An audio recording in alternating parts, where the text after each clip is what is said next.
The Olmec also worked with jade, again precious in a society independent of China. It's kind of interesting that we see that development of jade as a precious element both in Mesoamerica as well as in China when they likely don't have contact. And I say likely because, well, we're not aware of any. Now, the jade that we find in Mesoamerica is very different from Chinese jade. Chinese jade, they have jade that is almost emerald-like in its clarity and depth of color. And that's the most expensive form of jade. What we find in Mesoamerica tends to be a more crystalline jade, smaller crystals that come together. It has a milkier look, so it's only slightly different. But it's interesting that we find this same material as precious in multiple societies, possibly because it's one of the few materials that's green and workable. Now, here we have a celt or an axe-shaped form. And these are what we're looking at. These are generally buried as votive offerings at temples and courtyards. They would have used sand and stone-tipped drills to create the image. This would have taken a considerable amount of time because you're working primarily through abrasion, but then again, jade is a very difficult stone to actually carve. If you were to attack it and carve it in the traditional sense, you would shatter it because of that crystalline form. So they tend to use forms of abrasion. Now, this can take considerable time, but the final product can be stunning for its detail and depth.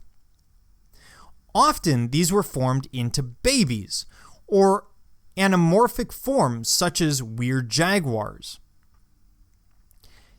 The one we're looking at is actually the ceremonial axe in the form of a weird jaguar.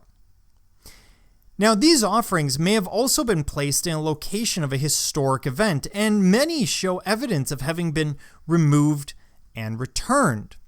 This is possibly evidence of a couple of things. These celts could actually function as a record of an important event, or possibly as a reminder to the gods. So, for example, I might bury it somewhere to bring me good fortune and then dig it up and bury it again to remind the god, hey, look, I buried it the first time. It may also be that they're so precious that they're digging them up and reusing them because of the rarity of the material more than anything else.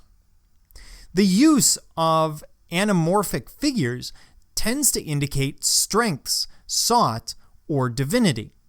So they're looking for, in this case, the powers of a jaguar, or they're looking to create an image of a god. We see the same thing in the prehistoric world. We see the same thing in the ancient Near East. So this is actually fairly common.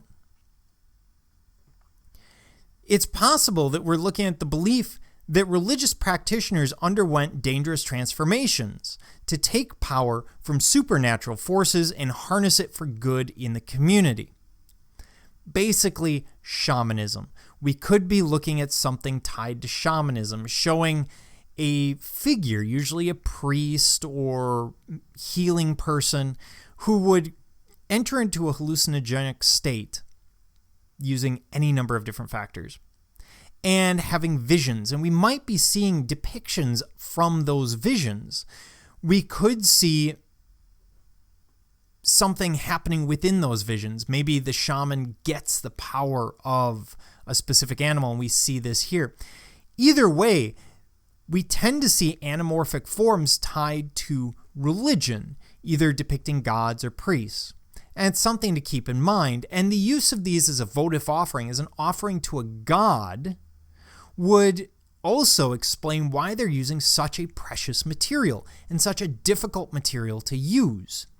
After all, you don't usually do the same thing if you're making an offering to your significant other.